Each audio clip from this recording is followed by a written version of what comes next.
Je s'appelle Groot. Oui. Je s'appelle Groot.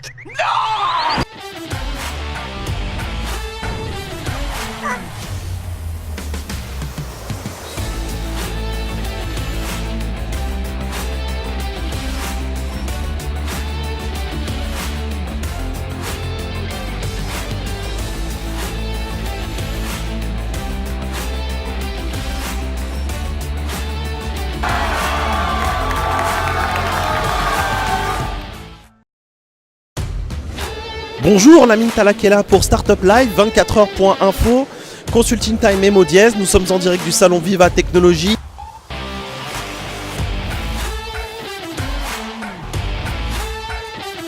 Alright guys, all set, ready for Viva Tech in Paris.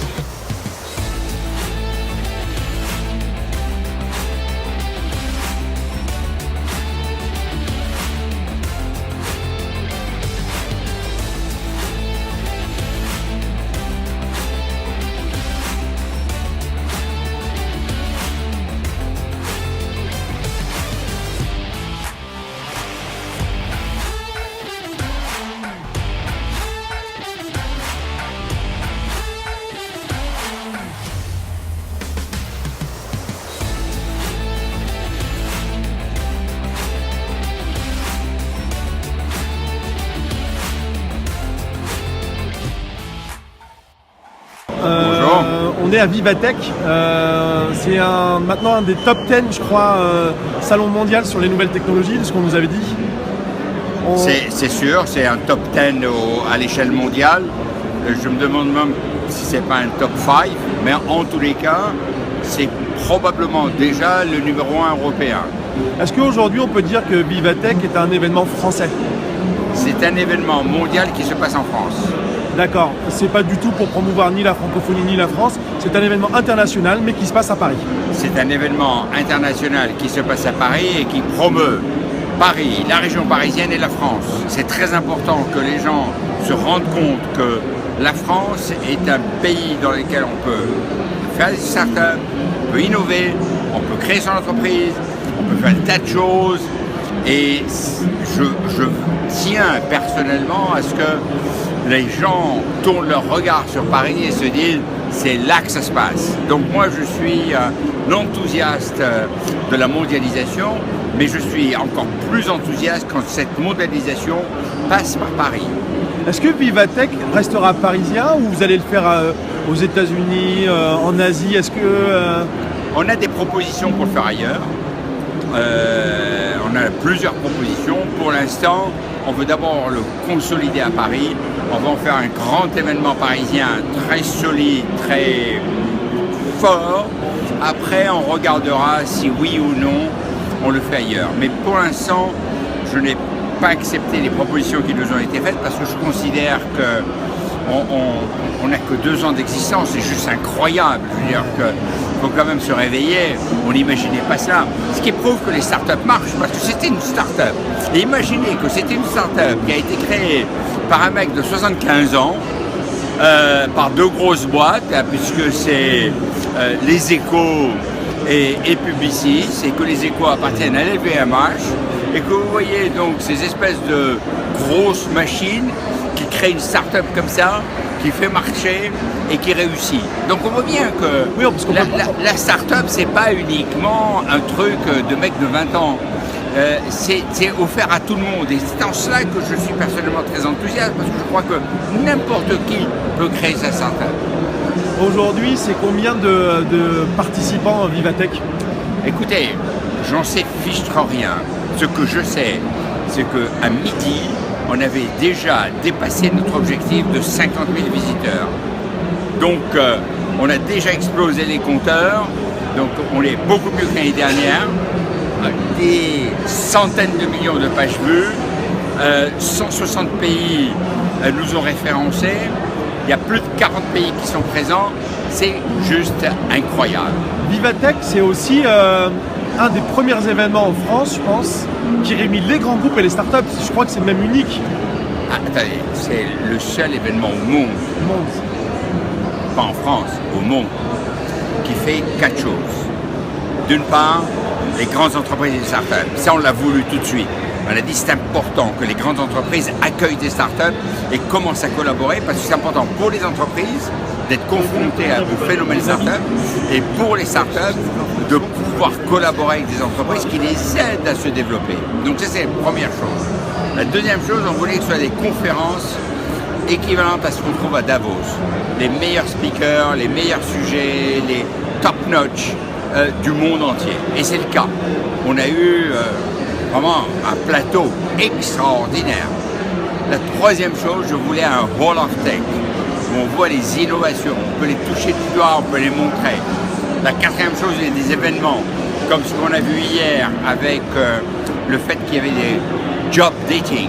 Et les gens, on a eu plus de 3000 personnes qui sont venues pour un job et il y avait 500 jobs qui étaient proposés, ils sont tous partis. Formidable. Il y a un hackathon qui est en train de se terminer et il y a beaucoup d'autres choses. Et autre chose, c'est aussi un événement qui touche deux cibles, à la fois B2B et aujourd'hui Et B2C. j'allais y arriver. Et la dernière chose, je voulais que ce soit ouvert au grand public. Et c'est formidable quand vous voyez des gamins qui regardent ça, qui sont confrontés aux réalités, qui mettent leur casque de réalité virtuelle, qui peuvent voir la voiture qui se gare toute seule, etc. C'est juste génial. Donc moi, je suis très heureux. C'est une vraie satisfaction aujourd'hui, quelque part, d'avoir apporté à la France l'événement qu'on attendait, qui était très français, parce qu'il y a beaucoup d'événements qui étaient parisiens aujourd'hui, mais qui n'avaient pas finalement ce petit drapeau qui montrait en lumière l'écosystème français. On avait beaucoup de petits événements et des choses respectables et que j'ai beaucoup apprécié. Je veux dire, le futur en scène, c'est très bien. Donc je ne suis pas en train de critiquer les autres événements, mais ce que je constate, c'est qu'un événement de portée mondiale, il n'y en avait pas. Maintenant, il y en a un, et c'est Viva Technologie. Merci beaucoup. Merci à vous. C'est un produit, voilà. Donc, super. Donc bonjour, on est à Vivatech avec le ministre de l'économie français, M. Bruno Le Maire. Dites-moi tout simplement, un produit technique, l'économie numérique aujourd'hui en France, ça représente quoi? Puisque c'est une économie dématérialisée, les startups peuvent partir. Comment finalement on peut aujourd'hui appuyer une économie numérique dans un pays? Ça représente des milliers d'emplois, Oui. ça représente beaucoup de richesses pour le pays. Et donc nous, ce que nous souhaitons avec le président de la République, c'est dire à tous ceux qui créent leur start-up, tous ceux qui créent leur entreprise de nouvelles technologies, venez en France, vous êtes les bienvenus. Donc le président de la République a annoncé la création d'un fonds de 10 milliards d'euros. 10 milliards en Voilà, c'est conséquent, ça va nous aider pour les pas mal. Mais ça va être à veulent se développer, investir, ils vont trouver des moyens financiers beaucoup plus facilement. C'est pour les petites startups, les grands groupes, les PME, c'est un peu pour tout le monde. C'est pour tout le monde. Donc Pour ça va les grands aider groupes, c'est déjà pas mal de choses. Et on avait des... Surtout ceux qui veulent progresser, avancer, qui ont du mal à trouver des financements, on va les retrouver. Ouais, donc on va avoir beaucoup de choses. On a un président jeune qui nous donne de l'argent, qui va nous aider, qui fait de bons événements. Et un ministre de l'économie totalement déterminé Et qui a envie d'aider les jeunes. Merci beaucoup.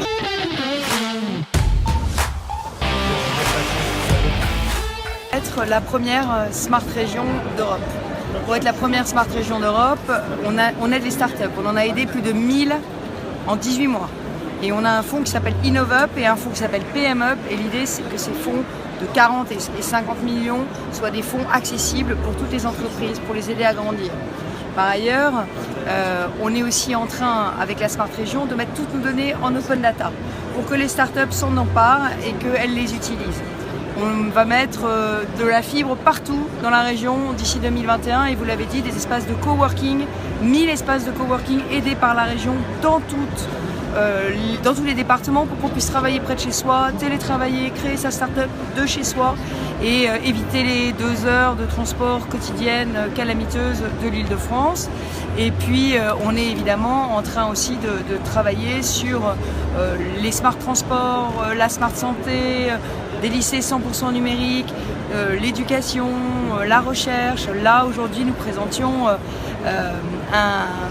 un site d'évaluation avec Pôle emploi des formations professionnelles. Maintenant, tous les formés de la formation professionnelle en Île-de-France pourront évaluer leur formation et cerise sur le gâteau, en septembre, Île-de-France Startup sur le modèle de Tel Aviv Startup, un grand portail de toutes les startups d'Île-de-France pour les donner à voir la réalité d'une région dans laquelle il y a 100 incubateurs et dont les plus grands du monde. Donc si je suis une start-up, je vais sur le portail, je m'inscris, ça me donnera de la visibilité au niveau mondial. Exactement, il faut crowdsourcer comme on dit en bon français, c'est-à-dire qu'il faut que ça vienne d'en bas et que chaque start-up s'inscrive, mais évidemment on va nous-mêmes faire une petite cartographie des startups qui sont déjà connues. Parce que l'idée, c'est aussi de donner aux investisseurs à voir la richesse des startups de l'Île-de-France pour qu'ils puissent savoir où investir et dans quel domaine, les regrouper aussi par famille. Parce qu'on sait bien qu'il y a aussi un écosystème de startups, celle du tourisme, celle des transports, celle de la gastronomie, etc. etc. Juste une dernière question pour la présidente des régions. Un événement comme Vivatech, ça apporte quoi aujourd'hui à la région en termes de visibilité ? Nous avons été parmi les premiers à nous investir sur Vivatech, à mettre un stand. L'idée, c'est de pouvoir faire ce qu'on appelle des meet-up, en bon français dans le texte, c'est-à-dire des lieux de rencontre, des rencontres entre les investisseurs et les startups, entre les maires des villes et les startups pour faire la Smart City, entre les designers et les startups pour que les produits soient mieux designés, montrer aussi les prototypes. La région fait un concours qui s'appelle Innova Proto, 1 million d'euros l'année prochaine, sur l'intelligence artificielle et sur la robotique pour permettre aux startups de réaliser leurs prototypes. Cette année, c'était les objets connectés et l'impression en 3D. Et nous allons faire, là encore, des territoires d'innovation en Île-de-France pour pouvoir développer de l'impression 3D, pour pouvoir développer des Fab Labs. La région est un peu partout dans l'aide à l'innovation et on essaye de faire se rencontrer des mondes qui se rencontrent pas. Merci beaucoup. Rebonjour, toujours en direct de Viva Technologie à Paris. Nous sommes au 12e jour du salon et nous sommes aujourd'hui avec, entre guillemets, un invité de marque parce que c'est une femme et on y tient. Ça nous fait extrêmement plaisir de recevoir une femme parce que dans ce monde digital, innovant, geek, entre guillemets, on croise beaucoup d'hommes malheureusement alors que c'est plein de femmes talentueuses. Et aujourd'hui avec une femme notamment qui est assez connue en Afrique. Rebecca Hénonchon, bonjour. Bonjour. Donc, en direct du salon Viva Technologie, l'idée, ça va être d'échanger sur ce salon, cette ambiance, mais aussi de vos activités, puisque vous faites énormément de choses. Et ça nous touche, nous, en tant que Startup Live et 24 heures Info, parce que vous êtes africaine. Vous avez rayonné, vous rayonnez toujours aujourd'hui à l'international, notamment aux États-Unis et en France. Et vous poursuivez vos actions, vos activités, vous développez des choses des deux côtés de l'Atlantique, aux États-Unis et en Afrique, au Cameroun, avec plein de choses. Est-ce que vous pouvez nous en parler un petit peu plus ? D'abord, qui vous êtes, votre activité du quotidien et surtout vos initiatives que vous avez lancées en Afrique et au Cameroun. Je m'appelle Rebecca Hénonchon et je suis fondatrice et CEO d'une entreprise qui s'appelle Appstec. On fait des logiciels de gestion d'entreprise depuis 18 années maintenant. Et donc Appstec est basé, donc le siège est aux États-Unis, mais moi je passe la plupart de mon temps dans les bureaux d'Appstec au Cameroun, où on a d'autres activités pour soutenir en fait l'écosystème tech. D'abord au Cameroun, mais pour toute l'Afrique. Donc l'un de ces projets justement s'appelle Active Spaces, donc African Center for Technology, Innovation and Ventures. Active Spaces, on a 2 bureaux, donc l'un à Douala, l'un à Boya, dans la zone anglophone. Et ces 2 tech hubs sont là pour soutenir les jeunes entrepreneurs camerounais, les accompagner dans leurs projets, pour que leurs idées deviennent des vrais business, des vraies entreprises qui vont créer de l'emploi, créer de la richesse. Donc ça, c'est au Cameroun. De l'autre côté, donc aux États-Unis, en prenant sur le modèle en fait de l'Afrique et en voyant ce que pouvaient apporter ces espaces pour entrepreneurs, surtout les échanges entre eux. On a décidé de créer la même chose aux États-Unis, mais ça c'est un projet commercial qui s'appelle IO Spaces, donc qui pour soutenir maintenant les jeunes entrepreneurs africains qui sont aux États-Unis, qui veulent un espace pour travailler ensemble, pour travailler avec l'Afrique. Et dans tout ça, tous sont membres d'un réseau de Tech Hub, de centres d'innovation africains qui s'appelle AfriLabs. Et AfriLabs a plus de 50 centres d'innovation sur tout le continent africain, de l'Égypte en Afrique du Sud, et environ 20 000 personnes qui font partie de ces réseaux-là. Et donc je suis présidente du conseil d'administration de AfriLabs. Aussi, donc au Cameroun, on a créé, parce qu'on s'est rendu compte que ces tech hubs, donc notamment Active Spaces et les autres, étaient vraiment formidables pour les entrepreneurs. Mais à la fin, on avait des startups qui existaient, qui avaient des super projets mais n'étaient pas financés, ou aller à l'étranger pour chercher leur financement. Et donc on a dit que non, il faut que les Africains investissent dans les Africains. Et donc on a commencé d'abord Cameroon Angels Network, donc en 2014, et avec d'autres investisseurs angels africains.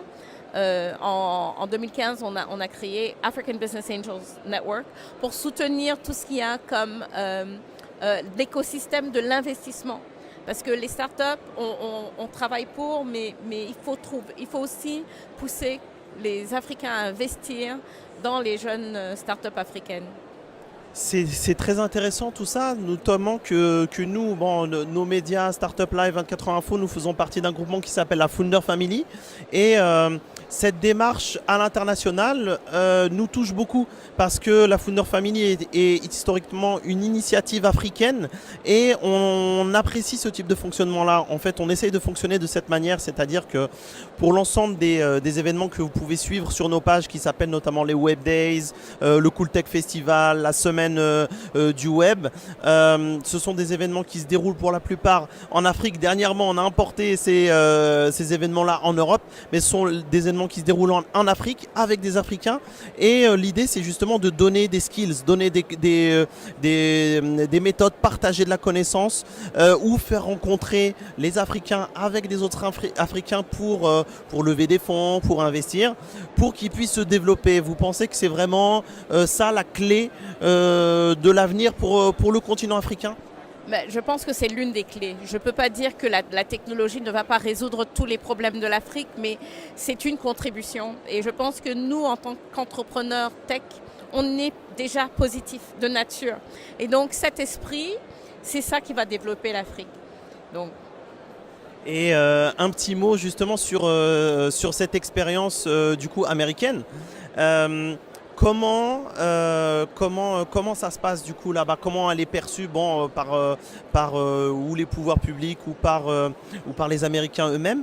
Et surtout comment les Afro-Américains qui participent à ces programmes, qui travaillent dans les espaces d'innovation, de coworking dont vous avez parlé, qui sont aux États-Unis, comment ils voient leur intérêt? Quelle est leur vision justement?